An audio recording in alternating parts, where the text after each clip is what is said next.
quiero un minuto para agradecer simplemente pues, la amabilidad de haberme invitado para moderar esta mesa, con un tema tan interesante como les voy a comentar, y bueno, acompañado de dos profesoras que no son solo profesoras, sino amigas de hace ya algunos años, y un profesor que voy a presentar a continuación.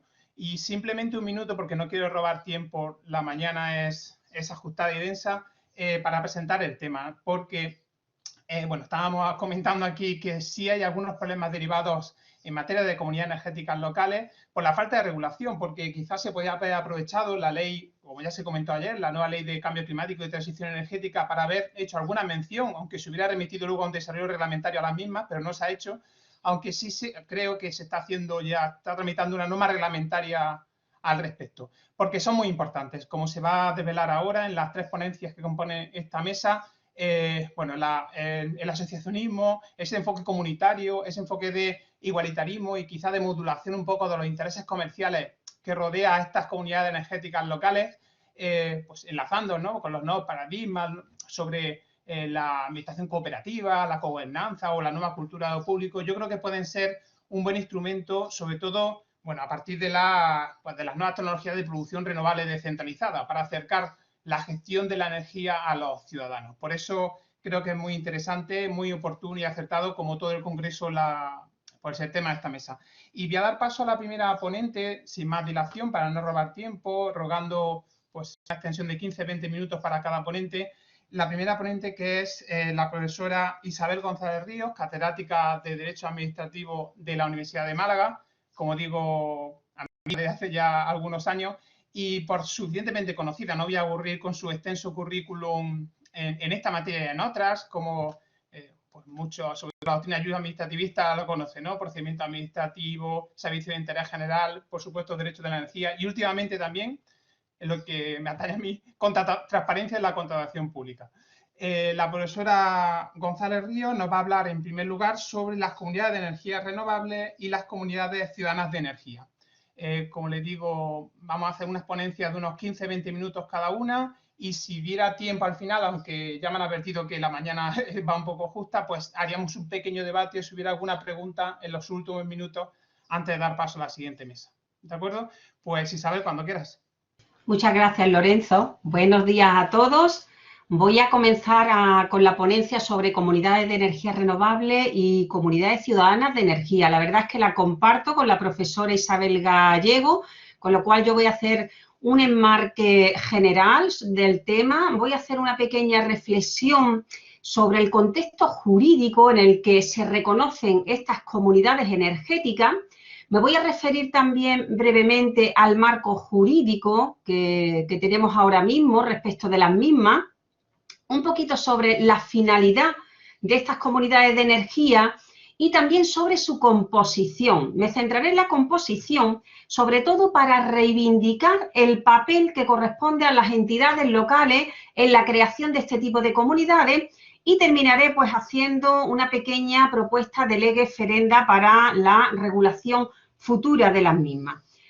Quiero comenzar remarcando lo que ya se ha visto en el Congreso a lo largo del día de ayer, y es ese paquete de energía que aprueba la Unión Europea en los años 2018 y 2019, del cual hay que destacar que la Unión Europea se reafirma en que tenemos que caminar hacia la transición energética, hacia la descarbonización, sobre todo con el objetivo puesto en el año 2050. Pues bien, cuando abordamos esa transición energética, normalmente se vincula al tema del clima. Lo vimos pues prácticamente ayer en todo el Congreso. ¿Por qué se vincula ese tema del clima? Porque la transición energética, el paso del uso de energías fósiles a las energías renovables, pues va a suponer obviamente una reducción en las emisiones de gases de efecto invernadero. Pero yo lo que quería reivindicar esta mañana aquí es que esa transición energética conlleva un cambio de modelo económico. Lo expuso ayer muy bien el profesor Luciano Parejo. Un cambio de modelo económico en el cual la transición energética se pretende que sea el motor de la reactivación económica. Era el motor de la reactivación económica en las directivas de 2009, 2010, 2012, para salir, se decía, para salir de esa crisis económica que tuvimos en 2008 y que se ha solapado con otra crisis económica, que es la de la pandemia, la del COVID-19, y desde luego la transición energética, como digo, se propone también como un cambio de modelo económico. Pero claro, ese cambio de modelo económico implica que se exija realizar cambios normativos. Si no se hace cambios normativos y una adecuada planificación, desde luego ese cambio de modelo económico o no se producirá o será muy lento en el tiempo en cuanto al logro del mismo. Pues bien, ¿cómo contribuye o cómo ha contribuido la Unión Europea a ese cambio de modelo normativo y de modelo económico, principalmente al cambio del modelo normativo?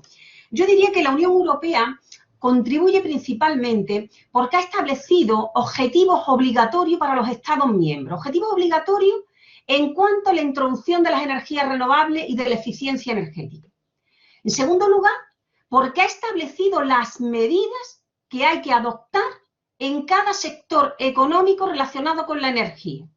Y en tercer lugar, y no menos importante, porque la Unión Europea apercibe a los Estados miembros para que cuando realicen esa transición económica, cuando aprueben ese marco normativo, no dejen detrás al ciudadano. Y el ciudadano entendido tanto como consumidor doméstico, como el ciudadano entendido como trabajador. Como trabajador, a los trabajadores obviamente que están en el ámbito de las energías fósiles, ¿qué pasa con ellos? ¿Los dejamos detrás? Pues no, hay que realizar una transición justa. Y eso tienen que tenerlo en cuenta todos los estados. Pues bien, para conseguir esos objetivos, la Unión Europea ha venido lanzando y ha venido regulando una serie de conceptos en parte novedosos cuando los impulsa la Unión Europea, que se van consolidando poco a poco. Ahí tenemos el caso del autoconsumo, que en un primer momento pues se hablaba de generación distribuida, de generación in situ, y que ya en el año 2018, con la Directiva de Fomento de las Energías Renovables, pues obviamente ya se ha consagrado y se ha regulado ese autoconsumo en la propia directiva. Pasó con los contratos de rendimiento energético, era algo nuevo, nos venía de la Unión Europea, eso a nivel interno no estaban reconocidos como tales. ¿Qué es eso de los contratos de rendimiento energético? ¿Cómo se lleva a cabo? Pasó con el tema de las empresas de servicios energéticos, con los proveedores energéticos. Se regula en la Unión Europea, pero ¿cómo se lleva eso a cabo? ¿Cómo se desarrolla a nivel interno?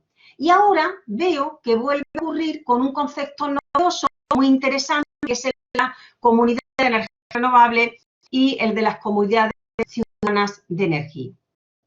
Bien, ¿dónde se regulan estas comunidades? Voy a entrar muy en el desarrollo porque la profesora Isabel Gallego va a entrar en el detalle de las mismas, pero sí para que nos hagamos una idea general. Las comunidades de energía renovable están reguladas en la Directiva 2018/2001, que es la Directiva de Fomento en el Uso de las Energías Renovables, y las comunidades ciudadanas de energía se regulan en la Directiva 2019/944, que es la Directiva sobre normas comunes del mercado interior de la electricidad. Bien, ¿qué podemos decir de estas comunidades? ¿Son lo mismo? Ya veremos, nos lo explicarán después, que no son exactamente iguales, pero que sí que tienen unos rasgos comunes. Y en esos rasgos comunes quiero centrarme. El primero de esos rasgos comunes de estas comunidades de energía es su finalidad. Y las comunidades de energía no pueden crearse para generar rentabilidad, para generar ganancias económicas. Su objetivo, dicen las directivas comunitarias, es proporcionar beneficios medioambientales, económicos o sociales. ¿A quién se proporciona esos beneficios? ¿A los miembros de esa comunidad o a las zonas locales en las cuales se desarrollen? Por lo tanto, en cuanto a la finalidad, ya vemos que, bueno, tienen una perspectiva muy interesante porque nos eliminaría el problema de que sean las grandes compañías eléctricas las que de nuevo inviertan en este tipo de entidades, porque obviamente ya sabemos que se está invirtiendo mucho por las grandes compañías en el tema de la introducción de las energías renovables. En este caso, podríamos decir, se limita esa posibilidad porque obviamente no pueden tener ánimo de lucro. Y además, lo veremos ahora por la composición. El segundo elemento común a esas comunidades energéticas es precisamente ¿quiénes pueden formar parte de ellas? Y dice la Unión Europea, pues formarán parte ciudadanos, pymes, y fijaros, y centra especialmente la atención en la posibilidad de que las autoridades locales, concretamente los municipios, puedan formar parte de ellas. Vemos que aquí se da un paso más en la colaboración pública-privada. No se trata de crear una entidad donde busquemos o donde la administración busca inversión en empresas privadas, porque se incorpora un tercer elemento, que es el ciudadano como consumidor doméstico. Y por último, inciden las directivas en que los Estados miembros tienen que aprobar, y esto es obligatorio, un marco normativo favorable a la creación de estas entidades. Pues bien, quiero centrarme precisamente en ese marco normativo. ¿Qué se ha hecho en España desde esa directiva de 2008-2019 que hablaba de esas comunidades energéticas? Pues bien, en España lo más destacado lo tenemos en la ley del sector eléctrico, que en junio de 2020 se reforma esa legislación y se introduce el concepto de comunidades de energías renovables. No se introduce el concepto de comunidades ciudadanas de energía, que es un poquito más amplio. Se introduce solo el concepto de comunidades de energía renovable. Se introduce en el artículo 6, o sea, como sujetos que pueden realizar el suministro eléctrico, y además se establece, muy importante, que cuando se regula el régimen retributivo de las energías renovables, se incluyan facilidades para el acceso de este tipo de entidades o de comunidades, para que puedan acceder a ese régimen retributivo en condiciones de igualdad. Y eso es lo que tenemos, o al menos lo que yo he podido ver en el marco normativo. Se ha desaprovechado, lo decía al principio nuestro moderador, se ha desaprovechado la ley de cambio climático para hacer alguna mínima referencia. Son comunidades que no tienen prácticamente el marco normativo todavía desarrollado. Se podía haber hecho una mínima regulación básica y a partir de ahí pues se hubiese desarrollado, pero yo no la he visto en la ley de cambio climático. Eso no impide, no debemos olvidar, que la transición energética y que estas comunidades energéticas forman parte de la materia energía y protección del medio ambiente, donde la competencia es compartida entre el Estado y las comunidades autónomas. Por lo tanto, las comunidades autónomas también pueden regular estas comunidades de energía. Y de hecho, las Islas Baleares, en esa ley de cambio climático de la Comunidad Autónoma Balear, se refiere a estas comunidades y habla concretamente de que estas comunidades pueden desarrollar, dice, proyectos de generación renovable con participación local. Incluso pone un porcentaje para esa participación local que no identifica exclusivamente con participación de ayuntamientos o de municipios, sino con participación del entorno de la localidad.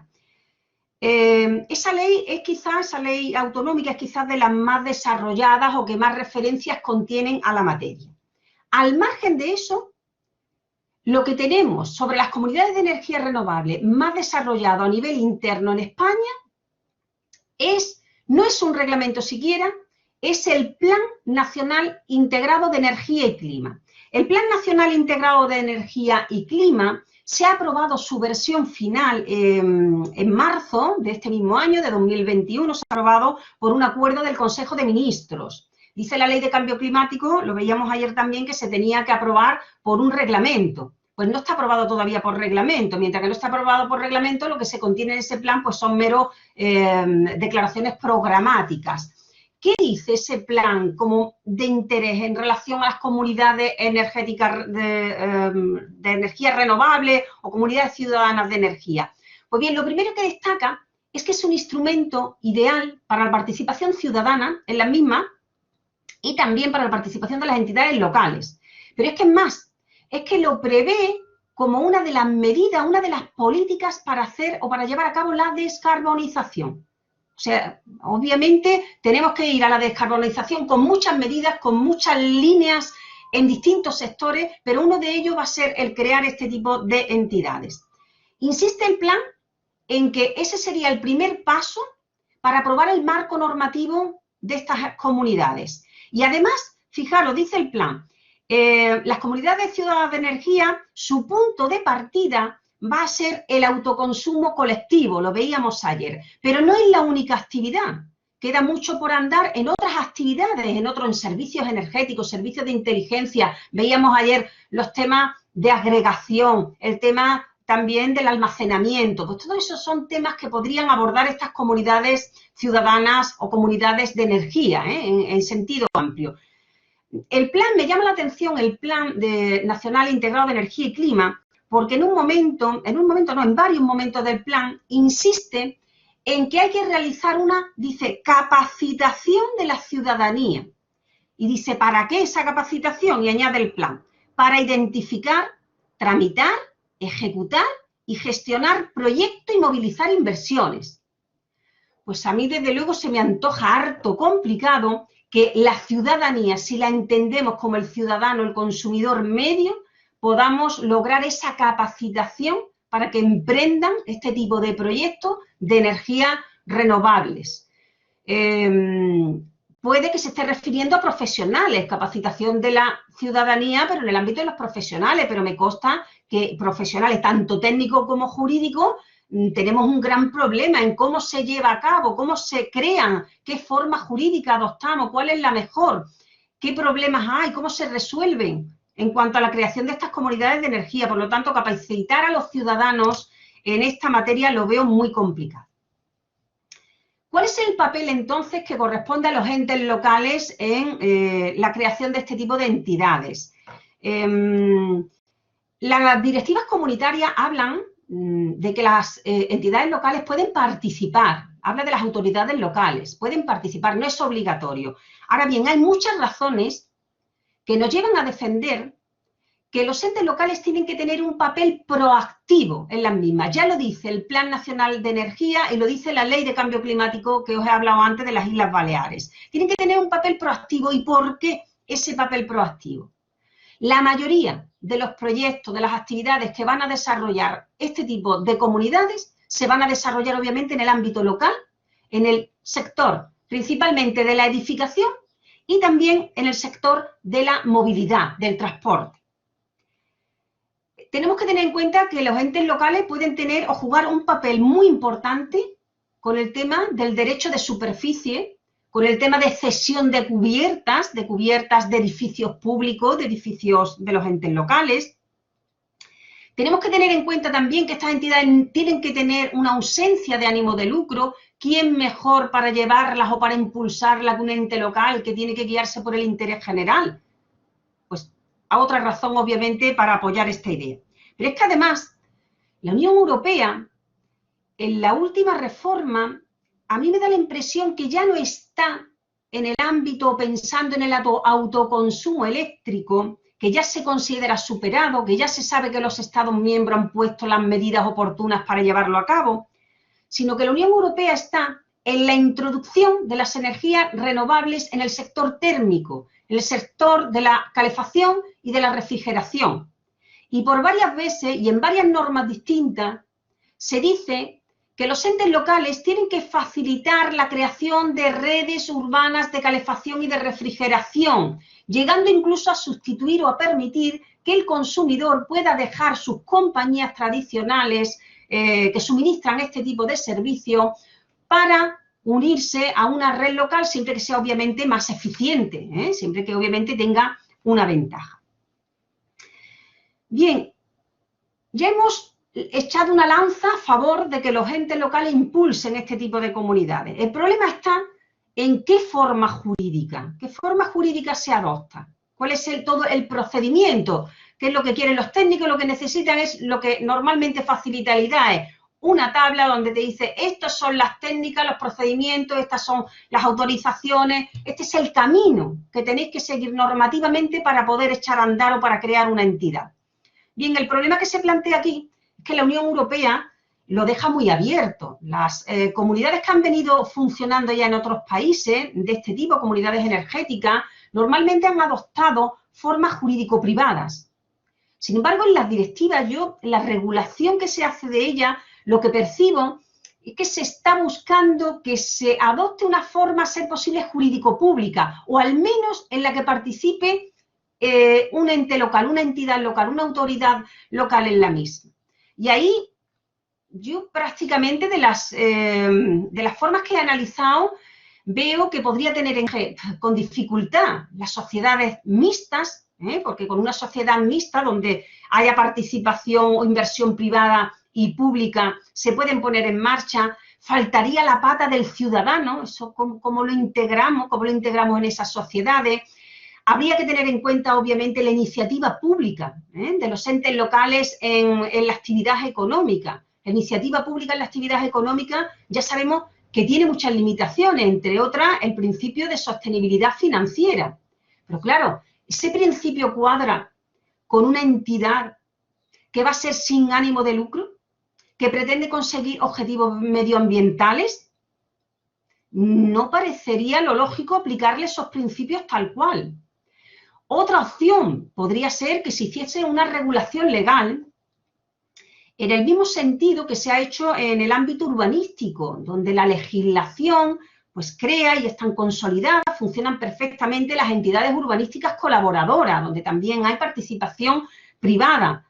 Pero todo ello requiere obviamente de un marco normativo, Me da que estamos ante una entidad que va a tener que tener un marco normativo sui generis específico que aúne, por una parte, las exigencias que nos impone el derecho de la Unión Europea y, por otra parte, las distintas formas jurídicas que tenemos a nivel interno y que podrían encuadrar en esas comunidades energéticas. Y sería, desde luego, de mucha utilidad lo que viene haciendo el Instituto de Diversificación y Ahorro Energético, que es desglosar ese tipo de entidades, sean asociaciones, sean cooperativas por el ámbito privado o sean públicas, y establecer ese marco procedimental adecuado, obviamente adaptado. Se requeriría determinar, igual que se ha hecho en el autoconsumo empezamos con poquito, tirando de lo que teníamos en la normativa, pero ha hecho falta una regulación de las condiciones técnicas y de las condiciones jurídicas o administrativas específicas para el autoconsumo para que realmente se pueda desarrollar. Pues lo mismo va a ocurrir con estas comunidades de energía. En esa regulación hay que tener en cuenta distintos factores. Hay que tener en cuenta que si se dedican, porque habrá que tener en cuenta la actividad de esas entidades, si las mismas se dedican al suministro eléctrico, tendremos que resolver un problema que ahora mismo está resuelto, pero con las grandes compañías, que es, bueno, ¿y qué pasa con los consumidores vulnerables? Pues si se trata de grandes compañías, le imponemos obligaciones de servicio público. Ya tenemos el bono social, ha surgido posteriormente más como una ayuda social el bono térmico. ¿Esto va a funcionar para este tipo de comunidades? ¿O directamente estas comunidades solo se pueden crear cuando supongan una ventaja tal que prácticamente cualquier consumidor pueda acceder a esa calefacción, a esa refrigeración o a ese suministro eléctrico? En estos casos, obviamente, habrá que ver cómo se integra, cómo se resuelve el problema del consumidor vulnerable. Lo que está claro es que las inversiones que se hagan en este tipo de comunidades sí que van a tener un régimen favorable para el acceso al régimen retributivo especial de las energías renovables. Eso sí está claro, ya hay unas pequeñas regulaciones, tanto en la ley del sector eléctrico como en el reglamento que regula el régimen retributivo de las renovables, ya hay referencias a estas comunidades de energía y, por supuesto, estas comunidades van a contar, no es que vayan a contar, es que ya se han realizado convocatorias de ayudas públicas para crear comunidades de energética o comunidades de energía en el ámbito de la rehabilitación. Ya hay por las comunidades autónomas algunas ayudas publicadas. Entonces habrá que desarrollar, y además con cierta rapidez, ese marco normativo para que obviamente se impulse ese sector económico, ese sector profesionalizado y se reactive la economía, que lo que viene realmente es a hacer un complemento, de la actividad de construcción tan mermada como quedó con esa crisis de 2008. Y ya cierro simplemente apuntando una idea que también la apuntó la profesora Tavares en la sesión del día de ayer, y es que al margen de ese marco normativo, tenemos otra técnica también muy interesante en este caso, que podría ser la autorregulación técnica, la creación de normas privadas consensuadas por las propias empresas que determinen cómo se pueden llevar a cabo estas comunidades y además al estar consensuada, siempre que den participación a las administraciones públicas, incluso la abran a la participación ciudadana, nos garantizamos que realmente esas normas después se aplican y funcionan. Y después ya vendrá el marco normativo, que podrá hacer una revisión a las mismas o podrá adoptar esa autorregulación técnica. Y con eso es todo. Muchas gracias por su atención y si hay tiempo, pues quedaré a las preguntas que puedan formularse posteriormente. Muchas gracias.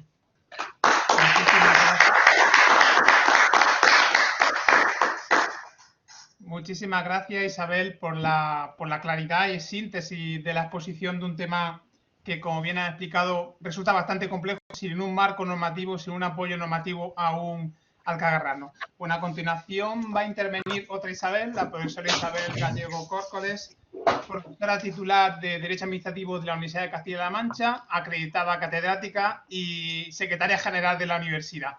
Bueno, tampoco voy a robar tiempo a su exposición exponiendo todo su currículum, pero bueno, es suficientemente conocida, sobre todo en materia de los que nos dedicamos a la contratación pública, un referente a nivel nacional.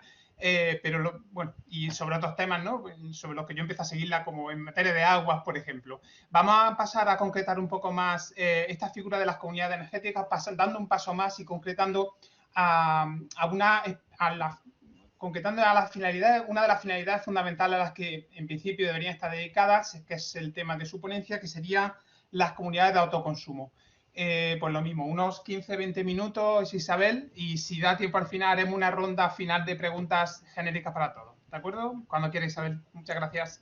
Muchas gracias, Lorenzo, por tu cariñosa presentación y, bueno, como has dicho antes, que éramos amigos, yo creo que justifica un poco el tono. Y, bueno, estoy en casa, entonces no puedo agradecer estar aquí, pero sí expresar desde luego mi satisfacción por el Congreso y por poder compartir la mesa con los ponentes que vamos a compartir, además de lo satisfactorio que está siendo el desarrollo de todo el Congreso. Bien, mi presentación va a complementar un poco a la que me ha precedido, la profesora González Ríos, y voy a intentar entrar en la medida de lo posible, porque el marco jurídico es el que es, a analizar un poco más el marco jurídico y conceptual. Además, se va a complementar no solo en contenido, sino en algunas visiones que no terminan de ser coincidentes y ojalá pues haya tiempo, si no lo hay hoy, seguro que lo habrá en otro momento, pues para ir contrastando opiniones. Creo que la presentación se ve bien, creo que esta se me escucha bien, con lo cual empezaremos. La referencia a las comunidades energéticas locales o las comunidades de ciudad de energía, las comunidades de energías renovables ha sido recurrente a lo largo de todo el Congreso. También algunos de los problemas, el rechazo social que empieza a advertirse ya por parte de algunos sectores. He puesto dos noticias de prensa, pero podrían haberse encontrado mucho más. Bueno, en un Congreso de Energías Renovables, cuando además hemos apelado muchas veces a la fotovoltaica, yo creo que lo que procede es preguntarse, ¿algo nuevo bajo el sol? ¿Este rechazo social era esperable? Hay un acrónimo, por sus siglas en inglés, que es muy expresivo, NIMBY, no in my backyard, no en mi jardín. Y estos fenómenos de oposición a las energías renovables pues se produjeron ya mucho antes en el tiempo en otros países que fueron más pioneros en el desarrollo de energía fotovoltaica y de energía eólica, y probablemente el exponente más característico es Alemania. Para no comentar, he reproducido pues, el trabajo de un autor en el que precisamente nos ilustra como ligado a la oposición también a la energía nuclear, pues en Alemania se desarrolló un movimiento muy potente, una legislación muy favorable que hace que a día de hoy, si los datos que no tengo por qué poner en duda del autor, el 42% de la energía de aquel país es el 42% y lo más importante, hay mucha inversión privada, mucha inversión privada y mucha inversión procedente de pequeño inversor. Esto sería uno de los elementos que son el germen de las comunidades de energías renovables en algunos estados que podemos llamar pioneros. Otro de los vectores, a partir de donde surgen estos fenómenos asociativos ciudadanos, es hacer de la necesidad virtud. Este es un ejemplo danés que se pone muchos ejemplos como el primer aerogenerador. El profesor Delgado Piqueras ya me hizo ver que no fue el primer generador ni mucho menos, pero sí fue el punto más alto de Dinamarca durante hasta el año 2000. Finales de los 70, en una pequeña isla danesa hay un problema, claro, no tienen conexión a la red, Entonces, a través de la iniciativa ciudadana apoyada por las entidades locales, pues se construye el aerogenerador que ilustra esta diapositiva. Estos son los mimbres que hay detrás de la, ya hemos hecho referencia, que hay detrás de la directiva. Y además, sí me gustaría ligarlo con otro tercer vector. Hemos hablado, en la ponencia anterior se ha hecho bastante referencia al interés desde la perspectiva local de las comunidades de energía, pero también hay que hacerla desde el punto de vista de la perspectiva de ordenación territorial y desde la perspectiva pues, de su vinculación con las zonas rurales. El informe especial del Tribunal de Cuentas del año 2018 lleva como expresivo título Energía renovable para un desarrollo rural sostenible. Posibles sinergias significativas, pero en su mayoría no materializadas en la práctica. Es del año 2018 y en ese se pone en duda pues, el papel de los fondos FEDER con el desarrollo local vinculado a energías renovables, que podría, y se lo dice el Tribunal de Cuentas, yo creo que podemos tomarlo como un buen criterio, haber producido un mayor polo de desarrollo local. Y como nota positiva, pues sí que el Tribunal de Cuentas se congratula, esta palabra pomposa, de los nuevos desarrollos que se estaban advirtiendo ya en la Directiva de Energías Renovables. Esto creo que se ha quedado en la presentación sin verse, por lo menos yo veo a Lorenzo, o sea que sí, siempre es agradable, pero... yo creo que ya la vamos a ver. No, voy a intentar pasarla yo porque así me siento más cómoda, si no te importa. Si no, se va a ir por ya. Y, bueno, queda en la directiva, la mayor utilización de procedentes de las fuentes renovables facilita numerosas oportunidades de empleo y desarrollo, especialmente en zonas rurales y aisladas. Y los antecedentes, lo que hace la directiva en materia de energía, en materia de comunidades de energías renovables es partir de unos precedentes, hemos hablado de Dinamarca, de Alemania y también en menor medida de Reino Unido. Son modelos de éxito, son modelos que en un marco, además, de manera coherente con la Directiva de Energía del Mercado Interior, que saben que una de las principales virtudes es poner al ciudadano en un papel principal en el mercado de la energía. Y se busca con la directiva incrementar la aceptación social, que los proyectos de energías renovables generen beneficios en el entorno. Se busca también buscar la inversión privada, por eso quizás en lo del ánimo de lucro ahora veremos que yo creo que puede emitir matices. Y la realidad es que son también modelos muy diferentes desde el punto de vista jurídico, fórmulas asociativas cooperativas, pero también fórmulas societarias que muchas veces no tienen parangón en derecho español. Hasta lo que he podido averiguar, en Alemania se utiliza una figura que como no sé alemán, me van a evitar que les diga el nombre, pero que lo más asimilable que teníamos en derecho español es una sociedad comanditaria. En otros países se han desarrollado a través de fórmulas cooperativas, con lo cual es un modelo muy abierto. La participación pública también difiere de un estado a otro. Y yo creo que aquí el derecho europeo es bastante neutro. Es bastante neutro. No sé si realmente opta por un modelo u otro, sino simplemente intenta abrir el abanico. Tenemos el concepto de comunidades locales de energía, que en un principio, por comunidades locales de energía se podría pensar, es un concepto además que ha hecho fortuna, tanto en nuestra doctrina como también en la consulta pública del Ministerio se habla de comunidades de energía, locales de energía, y parecería que este concepto sería el género donde podrían incluirse las comunidades ciudadanas de energía y las comunidades de energías renovables, o que dentro de las comunidades locales de energía entrarían las comunidades de energía renovable. Se habrán dado cuenta ustedes, hemos entrado ya en la parte más jurídica, en la parte de definición conceptual. En un principio era así, lo que pasa es que este concepto ya no existe a nivel normativo. Es el concepto de la propuesta directiva del Parlamento Europeo sobre normas comunes para el mercado interior de la electricidad, donde se busca que el control esté realizado por accionistas o miembros locales. De ahí que fueran comunidades locales de energía, en un sentido local, no público local, sino arraigado al territorio, y se intenta, como ven, distintos modelos. O sea, se abre un abanico a fórmulas públicas, privadas, asociaciones cooperativas, sociedades, que son modelo mercantil, organizaciones sin ánimo de lucro o otra entidad jurídica. Por lo que decíamos antes, porque no hay un patrón que permita, en el derecho no hay unas normas comunes que pusieran fácil al legislador europeo habilitar un modelo común que sirviera para todos los estados, y además la realidad de la que se parte es bastante heterogénea. Al final, las comunidades locales de energía en la Directiva de Mercado Interior pasan a llamarse comunidades ciudadanas de energía, y también desaparecen muchos de los elementos, ya no se definen, ya no se adelantan, probablemente porque no tenga sentido, porque era un cajón desastre, cuáles son las fórmulas jurídicas que se pueden utilizar. Y el control efectivo ya no está ligado al territorio, sino lo ejercen socios o miembros que sean personas físicas, autoridades locales, incluidos los municipios o pequeñas empresas. O sea, que se permite que la inversión o que el control efectivo no esté radicado con el territorio. De esta manera, mala noticia, el concepto de comunidades locales de energía deja de tener reconocimiento normativo y tenemos, por un lado, comunidades ciudadanas de energía y, por otro lado, comunidades locales de energía. Es verdad que son dos conceptos que se solapan, en algunos aspectos, no en todos. Son dos conceptos que se solapan en algunos aspectos, pero no en todos, y lo que me importa también subrayar es que hay una importante diferencia de régimen jurídico, que ya voy a adelantar. Mientras el derecho europeo obliga, ya se ha dicho antes, a los Estados miembros a establecer un marco facilitador de las comunidades de energías renovables, aquí los Estados no tienen que ser neutros, tienen que ser proactivos en relación con las comunidades de energías renovables. Las exigencias que se imponen en relación con las comunidades ciudadanas de energía son menores, porque lo único que se les obliga es a facilitar el acceso a mercados en condiciones justas. No es exactamente igual. No es exactamente igual regular para facilitar, para impedir que en el acceso se produzcan discriminaciones, que regular para favorecer, para facilitar, establecer un marco facilitador de las comunidades de energías renovables. Es decir, el derecho europeo establece mayores exigencias en relación con las comunidades de energías renovables. Estas son las comunidades ciudadanas de energía. Su objetivo principal consiste en ofrecer beneficios medioambientales, económicos y sociales, más que generar una rentabilidad financiera. Pero no se excluye que tengan rentabilidad financiera.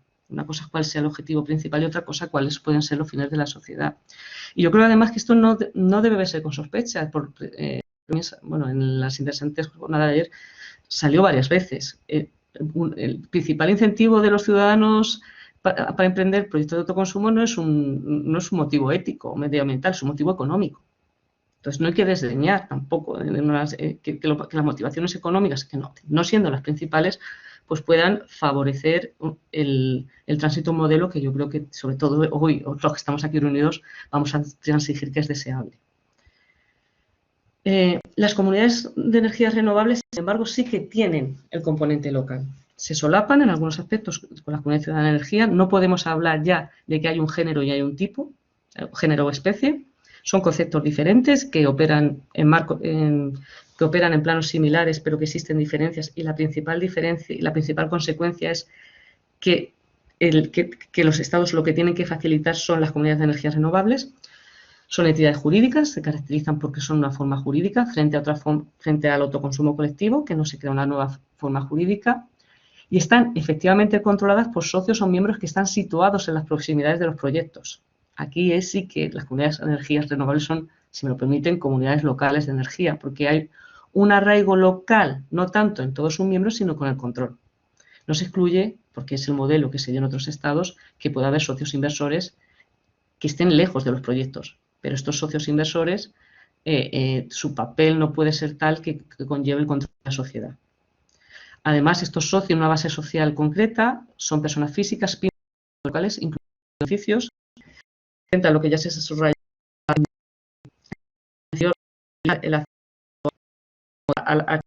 en las que se materializan los mercados oligopolísticos que hay en algunos estados, y al igual que las comunidades ciudadanas de energía, su finalidad primordial es proporcionar beneficios medioambientales, económicos y sociales en lugar de ganancias financieras.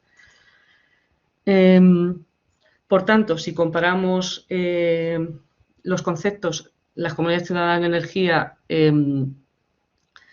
es el control el que se liga al carácter local o al tipo de socios, personas físicas. Sin embargo, las comunidades locales de energía no solo controlar, sino la participación exclusiva tiene que ser o de pymes o de entes ligados al territorio. Hay un control ligado a la proximidad, que no existe en las comunidades ciudadanas de energía, que ya, por tanto, me cuesta etiquetarlas con el concepto de local. Y, por supuesto, hay una diferencia respecto a la actividad, porque las comunidades ciudadanas de energía pueden desarrollar una amplia, ya lo tienen ahí, todo tipo de actividades ligadas a la energía, y las comunidades locales de energía pues están ligadas a la actividad de energías renovables. Vamos a centrarnos un poquito más en las comunidades de energías renovables, son entidades jurídicas, tienen una base social concreta y su finalidad no es obtener ganancias, su finalidad principal no es obtener ganancias financieras. Están ligadas al autoconsumo, tienen una serie de derechos: producir, consumir, almacenar energías renovables, compartir en el seno de la comunidad de energías renovables que produzcan las unidades de producción, acceder a todos los mercados de energía, tanto directamente como la dirección de manera no discriminatoria. Y ya hemos insistido, a los Estados se les pide un marco facilitador. Además, tiene que estar, este marco facilitador se tiene que detallar tanto en el Plan Nacional Integrado de Energía, tanto los PINEC como en los informes de seguimiento. Y este marco facilitador pues, tiene cierta ambición, simplificación, que el gestor de red de distribución coopere, que esto es importante, lo vamos a ver después, porque uno de los principales obstáculos, si vemos lo que ha sucedido en el autoconsumo, puede ser también para las comunidades de energías renovables, es entrar en la red de distribución. Yo creo que no puede sorprender a nadie. Que no tengan un trato discriminatorio, que los ciudadanos que participen no tengan un trato discriminatorio y que se tengan en cuenta a la hora de establecer sistemas de apoyo. Me interesa destacar que este marco facilitador tiene que estar en los planes y también en los informes de seguimiento, porque el papel de la Comisión como supervisor está previsto en la Directiva de Gobernanza y así lo está efectuando. De hecho, ya se ha dicho algo.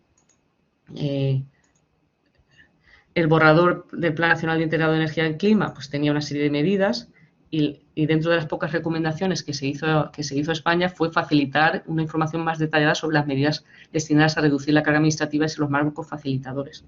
No quedó la Comisión contenta pues, con el primer borrador, que era muy vago respecto a este aspecto que se considera esencial, y después pues, en el Plan Nacional Integrado de Energía y Clima, que ya no es borrador, sino que es el Plan Nacional Integrado de Energía y Clima 2021-2030, pues ya se establecen una serie de medidas que, como pues, ha comentado ya la profesora González Ríos, y además si me asentirá el moderador, creo que me quedan 2 o 3 minutillos, pues podemos pasar. Bien, en el marco normativo nacional, pues tenemos, ya se ha dicho aquí, el Real Decreto 23/2020, que transpone de manera literal el concepto de comunidades de energías renovables. Aquí también coincido con la profesora González Ríos, quizás porque además las competencias en materia de energía de la Unión Europea también es una competencia compartida, con lo cual los Estados miembros yo creo que gozan de suficientes competencias para intentar acotar este concepto y para que realmente sea útil, pues traducirlo al derecho nacional. Podría haber sido más ambicioso a la hora de definir el concepto de comunidades de energías renovables.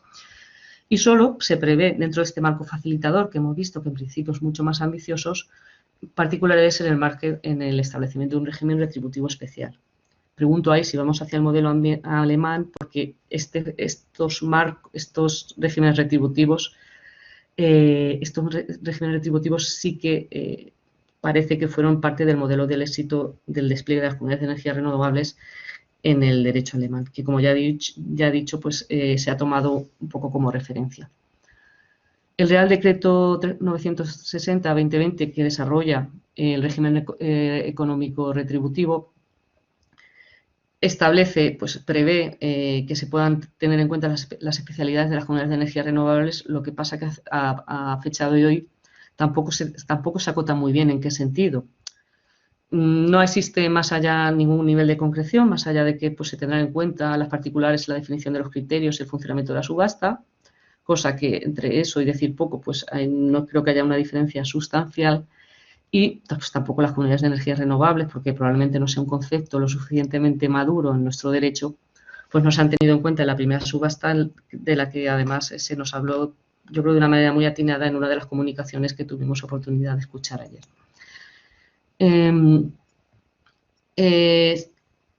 Tenemos los elementos dispersos de un régimen jurídico en ciernes. En las ayudas a la rehabilitación se tienen en cuenta estas comunidades. También en algunas convocatorias de ayuda a la inversión para instalaciones de generación se tienen en cuenta estas comunidades. Se puntúa más a las comunidades locales de energía que a las comunidades ciudadanas de energía. Se intenta definir, porque uno de los elementos será el elemento territorial, bueno, ¿cuántos kilómetros son? O sea, ¿qué significa estar situado en el territorio? Pues estas ayudas pues, van hablando de 25 o 50 kilómetros a la redonda del proyecto. Se establecen algunos elementos y como ya el profesor Mellado ya ha anticipado en la introducción, pues se va a un régimen legal Por el momento, pues en noviembre se abrió la consulta pública previa, que cuando les deje la presentación, pues tendrán el enlace a la consulta que ya se ha cerrado, evidentemente. Bueno, un poco para recapitular, y yo creo que además hacerlo en tiempo, porque creo además no sería justo para el resto de ponentes, que seguro que tienen cosas mucho más interesantes que decir que yo. Pues hay una diferenciación conceptual que hay que tenerla ya en cuenta. Comunidades locales de energía, jurídicamente yo creo que solo son las comunidades de energías renovables. Las comunidades ciudadanas de energía es un concepto todavía más oscuro, y creo además que es un concepto que no es el predilecto del derecho de la Unión, porque las obligaciones son distintas. El grado de transposición es diferente. Por lo menos a nivel conceptual, las comunidades de energías renovables sí que se han traspuesto a derecho español, las comunidades ciudadanas de energía todavía no.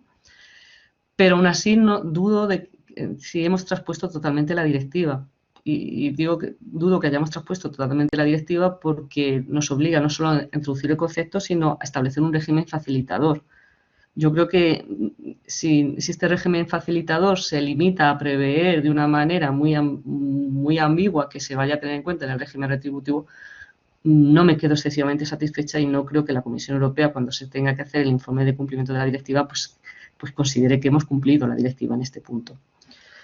El derecho europeo es un marco flexible, probablemente porque lo que intenta es ordenar y promover unas realidades que son muy distintas, porque además los modelos que se toman son muy diferentes. No es lo mismo el aerogenerador que se construye para dar energía a una isla que está, que proyectos de biomasa que se crean en entes rurales que favorecen el suministro de energía a locales públicos. Hay una realidad muy heterogénea y que hay que fomentar.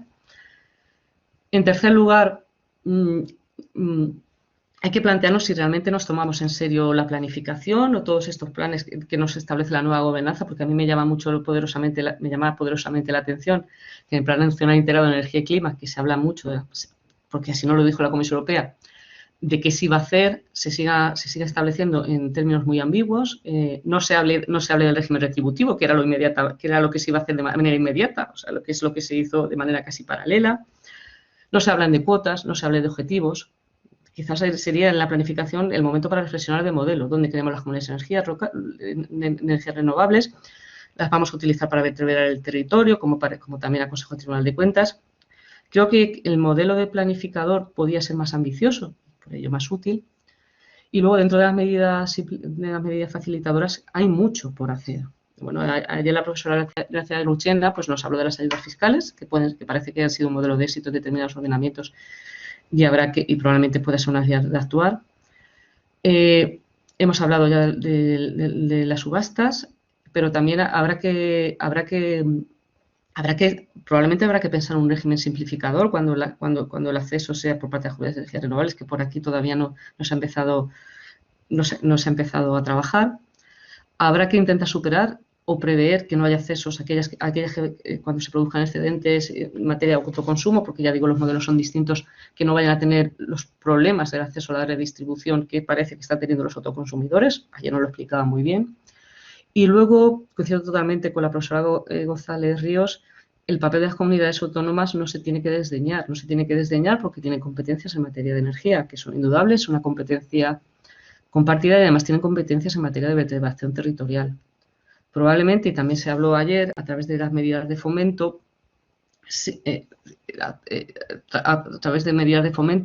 se pueda favorecer la implantación de comunidades de energías renovables, pero teniendo un poco en cuenta lo que también nos señalaba el profesor Delgado Piqueras, dónde interesan que se sitúen estos proyectos y qué tipo de composición de base social nos interesa para estos proyectos. Bien, creo que les he aclarado muy poco. He intentado, eso sí, ceñirme al tiempo para que el bombardeo de dudas no sea soporífero. Y creo que tenemos los mimbres de un modelo que puede ser muy sugerente. Yo creo que es el momento de suscitar los debates, de examinar lo que se ha hecho en otros estados y aprovechar aquello que nos puede venir bien. Y sobre todo, plantearnos el papel de la participación pública, que de esto se ha hablado, la profesora González Ríos, pero también nos van a hablar a continuación, yo creo, de una manera muy interesante, para tratar de no desaprovechar, o cuando se vaya a utilizar, no hacer, como siempre, con demasiado retraso, pues el papel que pueden tener las comunidades de energías. Con esto acabaría, agradeciéndoles la atención y poniéndome a su disposición si hubiera ocasión. Muchas gracias.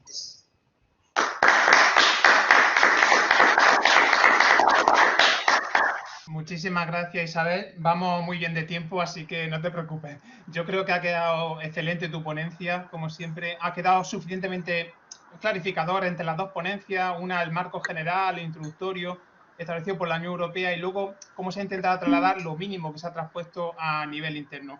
Lógicamente, claro, pues el gran problema es cómo se va a instrumentalizar estas comunidades energéticas locales, pues la figura jurídica, como decía la profesora González Ríos, que se va a utilizar para ello, y que lógicamente quizá exija una figura ad hoc, como dijo la profesora González Ríos. También habrá que solventar, lógicamente, pues la visión del Tribunal Constitucional alrededor de las competencias de las comunidades autónomas en materia de energía y medio ambiente, porque ya tenemos la experiencia de la Ley Catalana de Cambio Climático planteando cuestiones algo dudosas. Pasamos ya a la tercera ponencia, en la que vamos a dar un paso más ya en la concreción y vamos a ver una visión más práctica, más específica, de la posible utilización de estas comunidades locales para la gestión energética de zonas concretas, en este caso sobre gestión energética de polígonos industriales. La ponencia corre a cargo del profesor Rafael Guzmán Sepúlveda, profesor titular de Ingeniería de la Iluminación, que es secretario además del Instituto Andaluz de Domótica y Eficiencia Energética, miembro del Comité Especial de Iluminación, miembro de distintos comités expertos en materia de energía y, bueno, pues conocido, yo creo que incluso hemos publicado en alguna obra conjunta general, hemos coincidido en alguna obra conjunta en esta materia. Pues lo mismo, vamos bien de tiempo, yo creo que una intervención de 15-20 minutos, nos pueden sobrar luego unos 10 minutos por si hubiera alguna duda o alguna aclaración al final. Pues cuando quiera, Rafael. Bueno, buenos días. Espero que me escuchéis bien. Yo voy a hacer una intervención un poco más desde el punto de vista técnico. La he dividido en dos partes, una parte que es meramente técnica y económica y una parte que es la parte, digamos, legal, que ahí seguro que he metido la pata porque vosotros estáis mucho más preparados que yo para este tema. Y bueno, en primer lugar, solamente quería darle las gracias a la organización por permitirme participar en este evento y especialmente a la profesora Isabel González, que siempre cuenta conmigo para cualquier cosa de este tipo. Bien, la ponencia titula Análisis del potencial para el autoabastecimiento energético de polígonos industriales.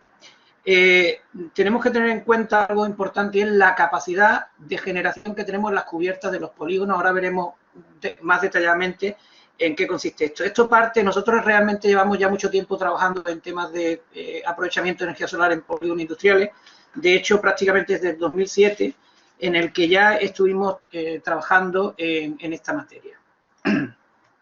Bueno, todo esto parte de un proyecto de investigación que, lógicamente, como es normal, todavía no nos han dado el dinero. Estamos esperando, como pasa en España continuamente, como pasa también con el tema de la normativa, que va muy por detrás, como ahora veremos, de la parte técnica. No obstante, el momento era este y hemos empezado a trabajar en un pequeño polígono que ahora os presentaré, porque nos parecía necesario dar el paso adelante. Bien, en concreto, la pregunta sería, ¿por qué un polígono industrial?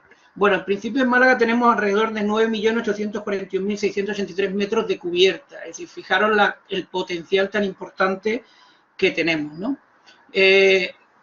Los polígonos industriales tienen una serie de ventajas que ahora vamos a analizar, que son fundamentales para el tema del autoconsumo.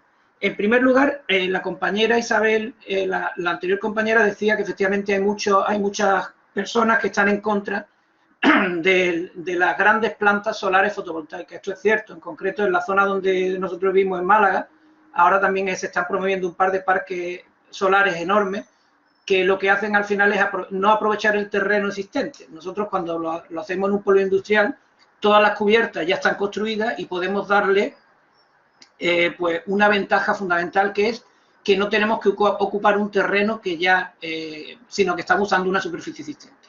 Bien, tiene otra ventaja fundamental, y es que la generación la hacemos en el sitio donde la consumimos y además es prácticamente aprovechable 100%, porque cuando se está generando la energía prácticamente se está consumiendo, o al menos la mayoría de todos los polígonos, 5 de cada 7 días estamos haciendo esto, ¿no? Y después tiene otra ventaja también, y es que cuando las instalaciones no están en funcionamiento, por ejemplo los fines de semana, esa energía puede usarse pues para montar cargadores solares, cargadores eléctricos para vehículos, o simplemente ceder esa energía a otras instalaciones. Bien, algunas de las ventajas y desventajas que tienen, por ejemplo, la generación centralizada, es decir, cuando nosotros montamos una gran planta solar fotovoltaica, tenemos los mismos problemas que tenemos cuando tenemos una central térmica o cuando tenemos una central en cuanto al transporte.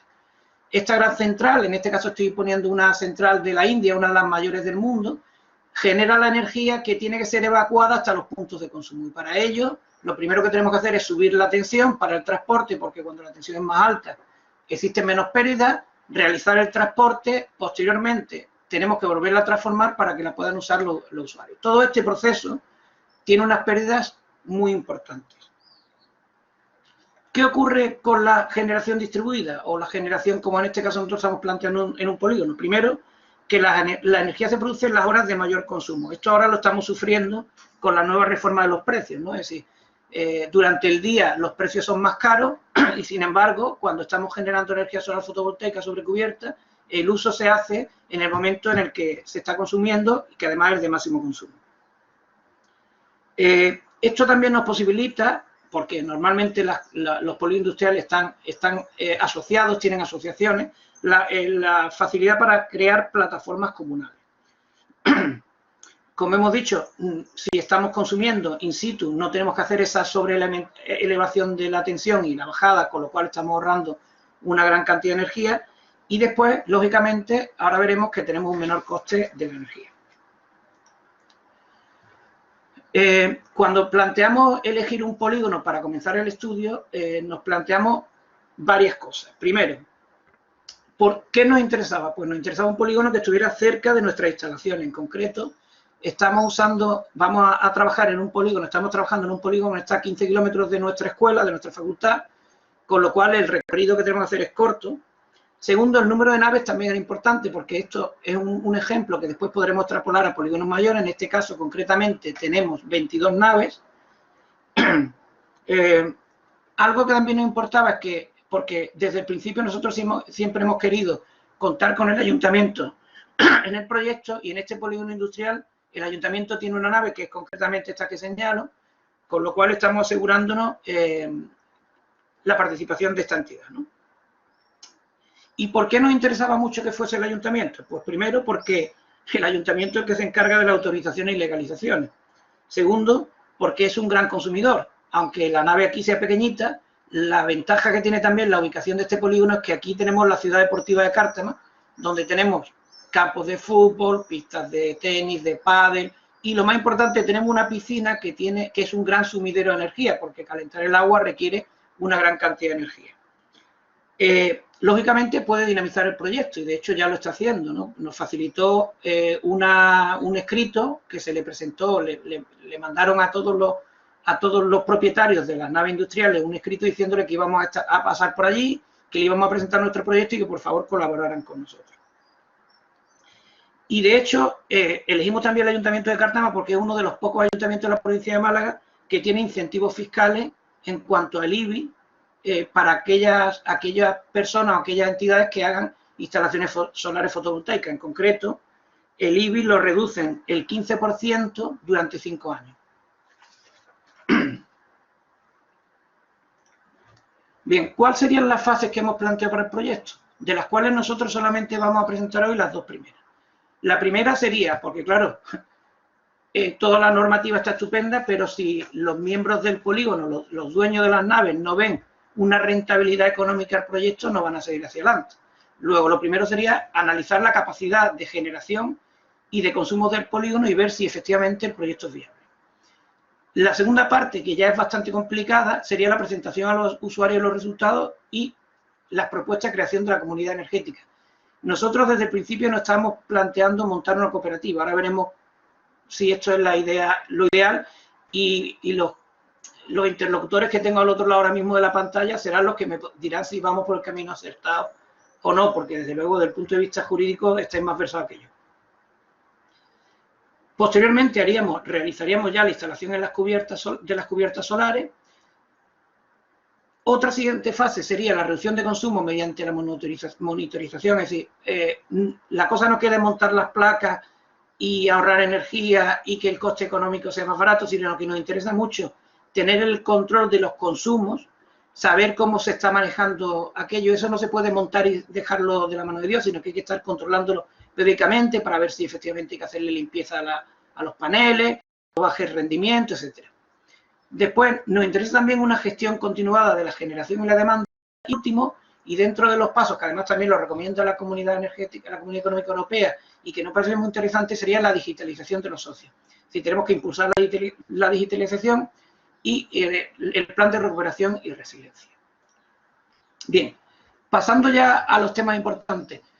Lo que hicimos nosotros fue pasarnos por cada una de las naves y las naves nos facilitaron, aquellos que quisieron en concreto, nos facilitaron 13 naves, sus facturas del año 2020, para comprobar cuál era la capacidad, cuál era el consumo, cuál era el coste real, el precio real de la energía que a ellos les suponía, que lo tenemos aquí en la columna de la derecha. En la primera columna tenemos el coste en euros por kilovatio hora sin impuestos, y en la segunda columna sería el coste que realmente le cuesta al usuario en euros por kilovatio. Bien, ¿por qué solamente tenemos 7 naves? Pues tenemos 7 naves porque, como era de esperar, cuando empezamos a analizar la factura, hay muchos errores en la factura. No somos conscientes de que si analizamos simplemente la factura, el ahorro que se le puede hacer a los propietarios de las naves industriales o de cualquier negocio, ¿no? En concreto, hay algunas naves en las que no le estaban cobrando el término de energía, precisamente porque no eran conscientes. Cuando se montó el contador no se programó bien y no le están cobrando prácticamente nada más que el término de potencia. Esas naves, lógicamente, las hemos excluido porque no era interesante. Fijaros, estamos hablando 7 de 13, 6 naves que tienen errores en su facturación y, bueno, pues las tuvimos que excluir. Bien, aquí estos datos son importantes que los tengamos en cuenta porque serán la base de todo el tema económico. En la siguiente transparencia tenemos los consumos mensuales y el consumo anual del conjunto de las naves. Es decir, estamos hablando de 176.742,21 kilovatios hora año. Bien, esto está hecho con facturas mensuales. Lo ideal para hacer ahora después el estudio de la capacidad de generación sería que hubiésemos tenido datos sobre los consumos horarios.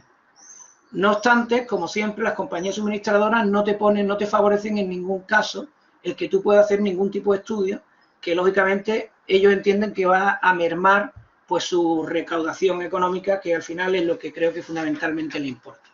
Bien, de aquí llegamos a estas gráficas en las que tenemos 3 líneas que nos indican. La primera, que es la naranja nos está indicando, la azul nos está indicando el consumo que tiene la nave a lo largo de los meses. La naranja es una primera propuesta que hicimos colocando las placas solares coplanares con el tejado a 20 grados. Y la tercera sería la colocación de las placas a 45 grados, que es lo lógico y lo correspondiente a la latitud en la que nos encontramos. Como pueden observar, hay un momento en el que la curva de consumo está por encima de la curva de generación. ¿Por qué tenemos interés en montar todo el proceso en un polígono? Bien, esto lo vamos a ver en esta transparencia. Aquí tenemos el consumo energético de las distintas naves, la generación de las naves con 20 grados y la generación de las naves con 45 grados. Ustedes pueden comprobar que en este caso el consumo siempre está por debajo de la generación. ¿Esto a qué es debido? Pues debido a que, lógicamente, cuando tenemos más propietarios, hay unos coeficientes, una simultaneidad en los consumos, no todo el mundo está generando y consumiendo a la vez, y esa generación y ese consumo pues se va compensando. De tal manera que es muchísimo más rentable tener una comunidad todos conectados a una red y generando de manera independiente, aunque el vertido se haga en una zona común, que si cada nave montara sus propias placas y consumiera su propia energía. Bien, y aquí tenemos que hacer mención a algo fundamental. Nosotros siempre, y ahora lo veremos en la parte normativa, habíamos planteado montar un sistema aislado de la red, porque en el momento que tenemos que verter energía a la red, la cosa se nos complica mucho. Y desde el punto de vista económico tampoco no es rentable, porque ahora mismo la energía la están pagando a 4 céntimos. Y fijaros que en la diapositiva que habíamos visto anteriormente, hay ocasiones que se está pagando, que los usuarios están pagándolo hasta 0,24. Luego nosotros siempre hemos tenido como objetivo el autoconsumo independiente de la conexión a red.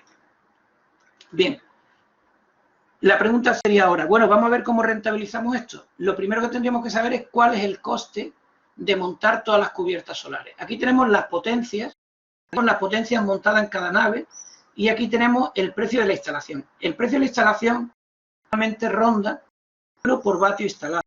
Es decir, que para el total de las 7 naves que hemos estudiado en el polígono, necesitaríamos alrededor de 152.800 euros.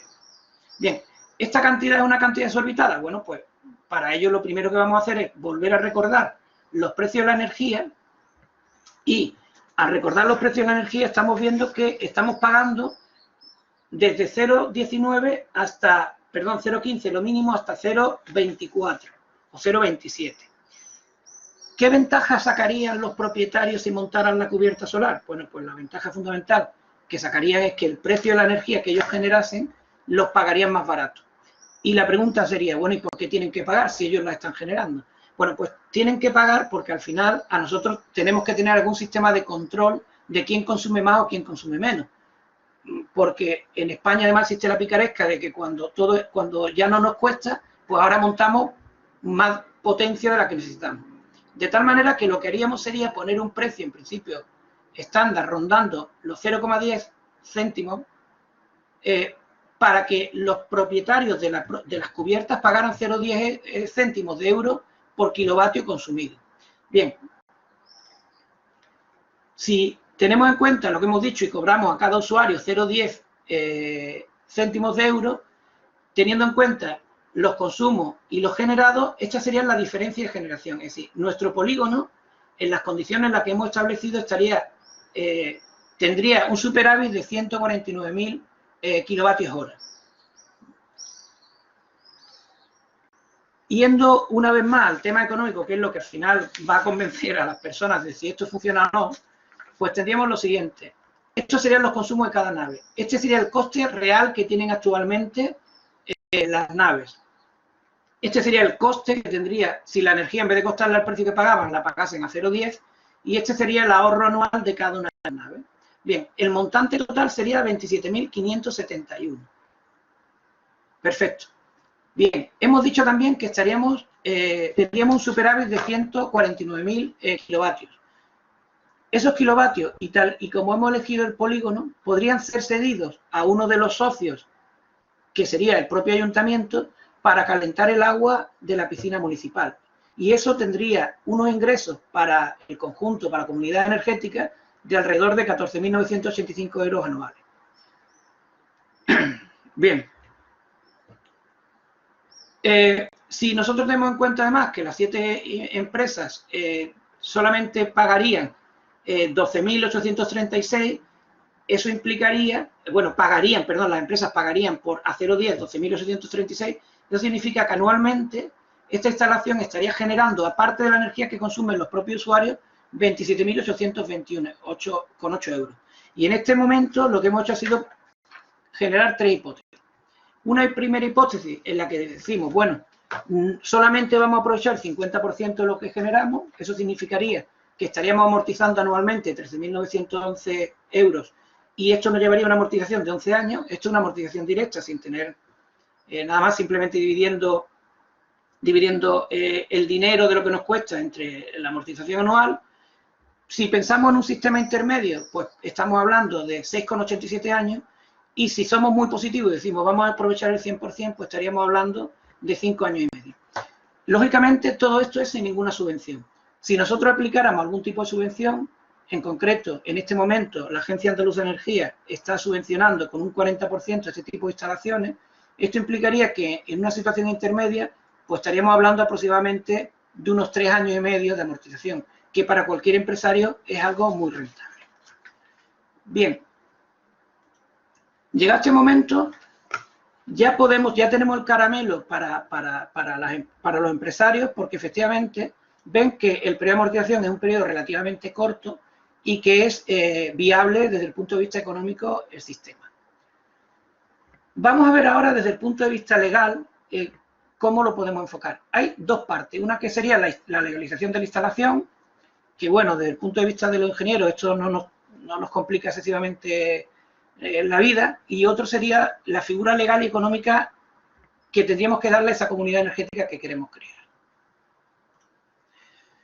Bueno, por tratarse, en nuestro caso, nosotros estamos con una instalación que no va a generar tensiones mayores a 1 kilovoltio y según establece el Real Decreto 642/2002, pues nosotros son tensión menor de 1 kilovoltio en alterna y instalaciones mayores de 10 kilovatios, pues sabemos que tenemos que hacer un proyecto técnico y que además tiene que ser realizado por un técnico competente.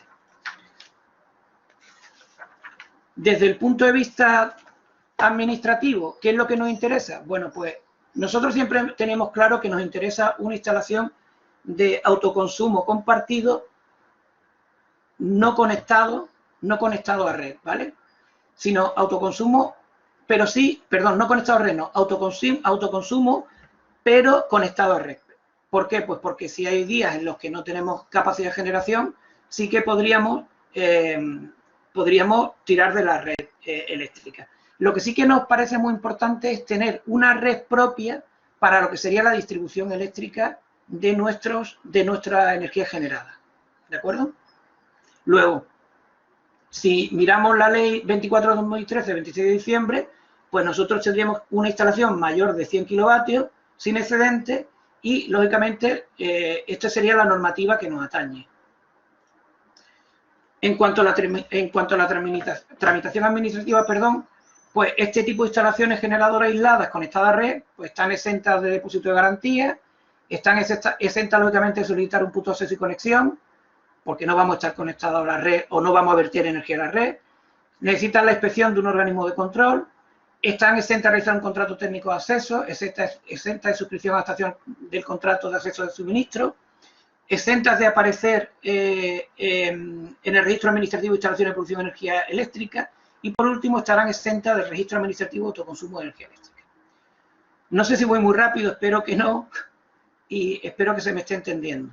En cuanto a las novedades del Real Decreto, bueno, pues como hemos dicho, estará exento de todos los cargos. Bueno, como voy muy justillo de tiempo, voy a pasar quizás a lo que nosotros entendemos. Nosotros entendemos que estas comunidades energéticas tiene que ser una sociedad cooperativa. ¿Por qué? Pues porque nos interesa que tengamos más de 3 socios, que el capital social no tenga límite legal y además nos interesa que después a esta cooperativa se puedan adherir más personas, ¿no? Y esto realmente las cooperativas sí que nos lo dan. Bueno, aquí dentro de esto hemos visto que quizás la cooperativa más interesante serían las cooperativas de consumo. Y bueno, yo voy a pasar a las conclusiones porque me he pasado ya de tiempo y me horroriza eso de pasarme el tiempo. Isabel González lo sabe muy bien. Como conclusiones de mi trabajo, el primero sería que la tecnología va muy por delante de la ley, que todo nos está empujando hacia la generación distribuida y tengo que comentar algunas cosillas. Las eléctricas nunca pierden, la redistribución aislada, que es un tema que acaba de salir, un borrador que lógicamente hasta el día 1 de julio ya no se convierte en algo de obligado cumplimiento. En algunos casos, bueno, siempre y cuando las compañías entiendan que es necesario, se le tienen que ceder a ellas. Este tipo de red de polígonos industriales facilita la gestión de la energía generada. Ten en cuenta que si tuviésemos que poner un punto de conexión a la red, tendríamos solamente un punto para 22 naves, que si lo hiciéramos de manera independiente, tendríamos que tener 22 puntos de conexión, con la complicación que tiene la legalización.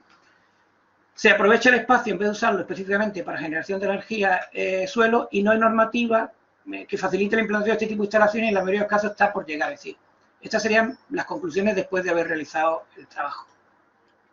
Bueno, aquí dejo mis datos por si alguien tiene interés en contactar conmigo, aunque lo pueda hacer perfectamente a través de Isabel. Y bueno, voy a dejar de compartir y quedo a disposición de ustedes.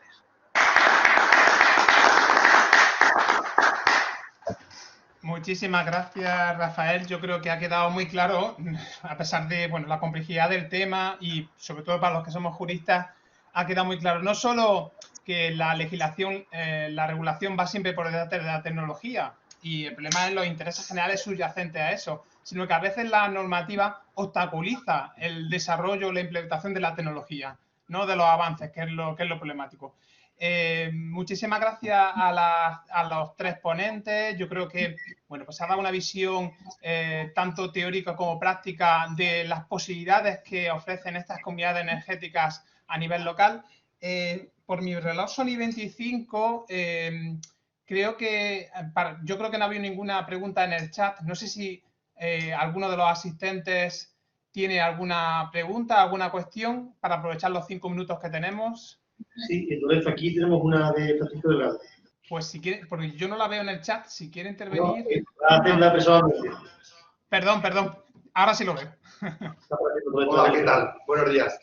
Bueno, me ha encantado escucharos a todos, la claridad. Se nota que estamos a las 9 de la mañana y que habéis pasado una buena noche, que estáis especialmente clarividentes. Bueno, por lo que he visto, el marco jurídico que actualmente existe sobre el tema que habéis tratado es escaso, está en un momento incipiente, está pendiente de desarrollar. También me ha quedado claro que hay algunos ejemplos de éxito en países nórdicos. Se ha citado el caso de Dinamarca o de Alemania. El incentivo económico puede ser un aspecto muy importante para que, aparte de una buena regulación, para animar al público, a la gente en nuestro país. Tenemos también esa parte de cultura, ¿no? De que cuando hay un incentivo económico, un respaldo público detrás, pues como que nos animamos más.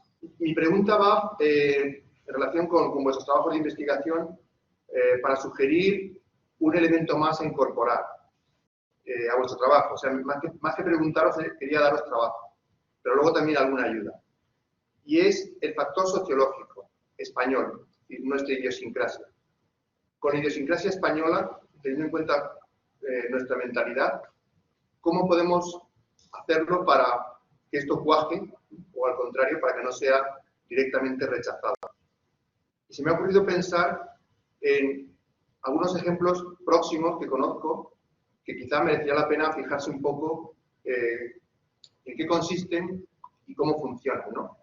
Por ejemplo, las fuerzas eléctricas de Bogarra. A lo mejor nadie sabe que en un pueblecito de apenas 1.500 habitantes de la Sierra de Albacete existe una empresa pública municipal desde hace muchísimos años que primero producía electricidad y finalmente se dedica a la distribución, a la compra en alta y a la distribución en baja para todo el municipio. O en Crevillente, también un pueblo muy cercano de la provincia de Alicante, un poco bastante más grande, que hay una cooperativa eléctrica que da el servicio a la población. Bueno, quizá aparte, ya digo, de fijarnos en los ejemplos de fuera, podamos ver qué tenemos en nuestro país. Y en cuanto a la regulación, a esa figura que estamos buscando, si es una sociedad, si un consorcio, si una cooperativa, existe una figura poco conocida que es la agrupación de interés económico. Está regulada por un reglamento europeo del año 85, que es el 2137, y por una ley española, que es la Ley 12 de 1991.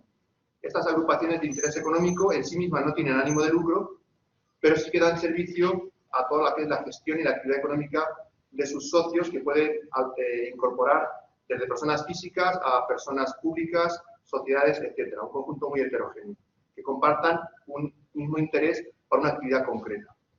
Bueno, ahí dejo simplemente mis sugerencias y os felicito nuevamente por vuestras brillantes intervenciones. Bueno, si me permitís un momento, Lorenzo. ¿Se me oye? Sí, perfecto, claro, Isabel. Perdona. Bueno, solo agradecerle a al profesor la sugerencia que nos ha hecho, al profesor Delgado Piquera, porque la verdad es que resultan de mucho interés y simplemente por aportar algún dato, por si alguien está interesado sobre todo en el régimen de las cooperativas, el IDAE tiene publicado ese modelo, podríamos decir, de éxito de ese municipio de Crevillent en Alicante, ¿vale? Lo tiene publicado, pues bueno, un poco el proceso que han seguido y tienen bastante información al respecto, por si puede servir, pues bueno, de ejemplo para posibles cooperativas, como también está en la mente de Rafael Guzmán a la hora de constituir esa cooperativa para los polígonos industriales, ¿vale? Así que muchas gracias, Francisco, por la sugerencia y revisaremos bien ese tema de la agrupación de interés económico a ver si se adapta a esta nueva figura de las comunidades de energía. Yo sí, también, si me permite el moderador, que puso sonrisa, veo que sí. Le agradezco también al profesor Delgado pues sus aportaciones. Efectivamente, hemos empezado por el marco europeo, pero tenemos que terminar de aterrizar en el marco nacional y probablemente, bueno, también en el chat se facilitaba otra opción, que eran las más comunidades. Yo creo que a lo mejor es el momento de replantearlo, que probablemente sí que nos interese seguir manteniendo un modelo más acotado, pero que siga siendo abierto.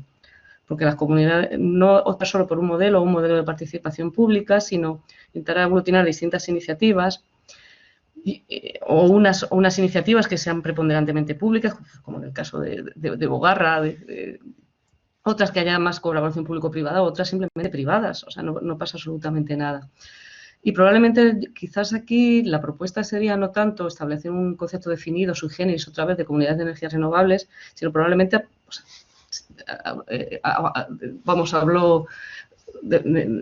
hablo todavía sin madurar demasiado la idea a través de soft law, o sea, a través de guías que pudieran valorar cuáles son las distintas figuras que pudieran tener encajes y cuáles serían más o menos útiles para determinado tipo de proyectos.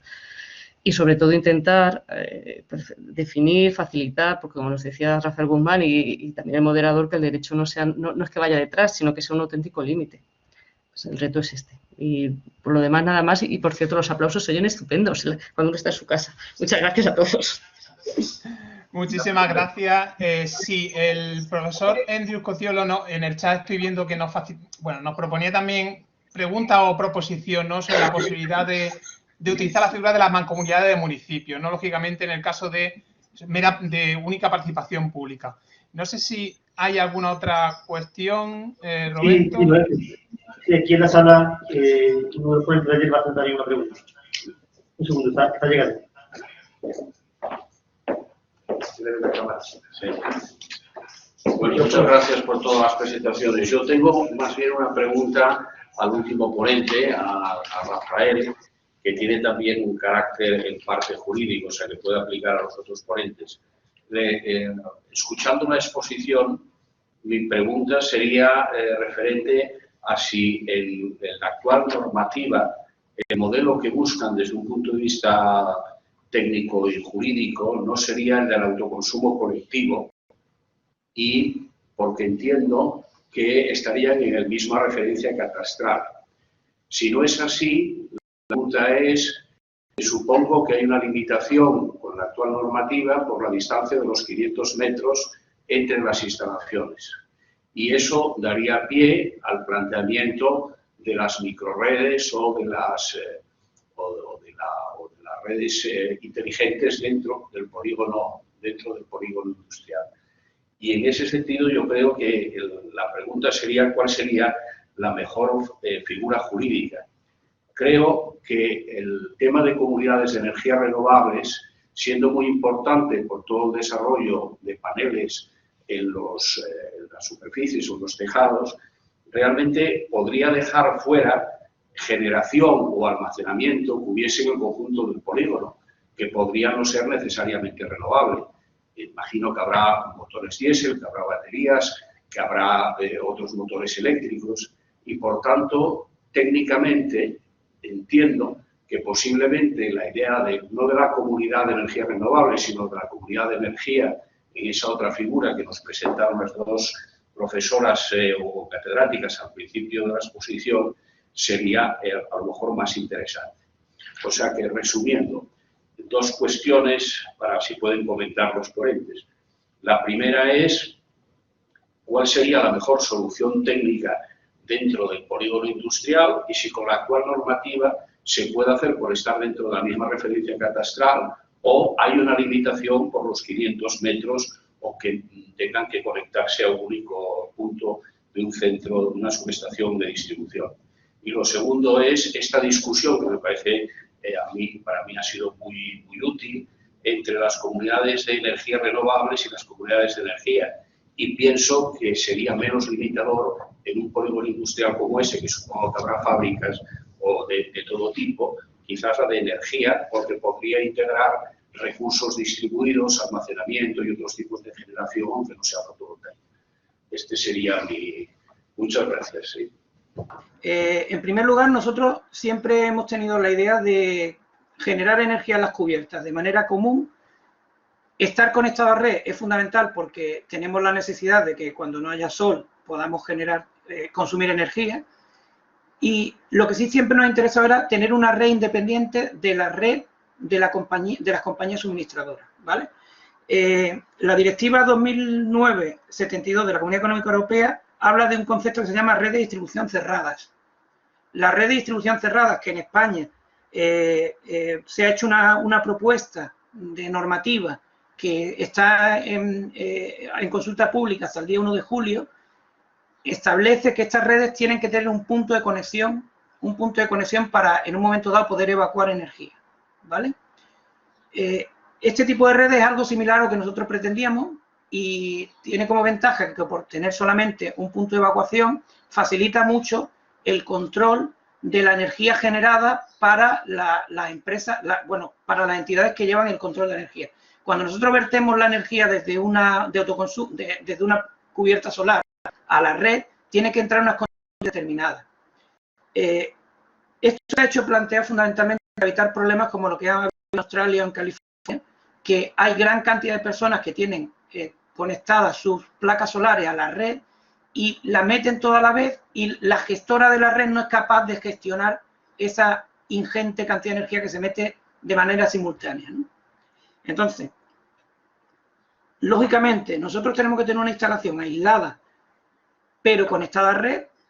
Nosotros no vertemos a la red porque no nos interesa desde el punto de vista económico, no es rentable.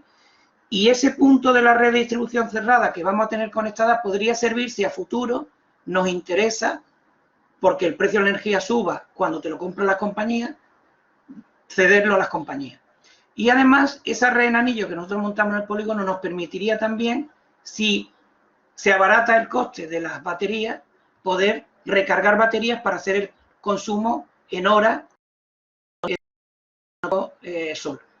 No sé si con esto contesto a la pregunta o lo lío más. Tampoco. Bueno, no sé si queréis intervenir algo más, Isabel.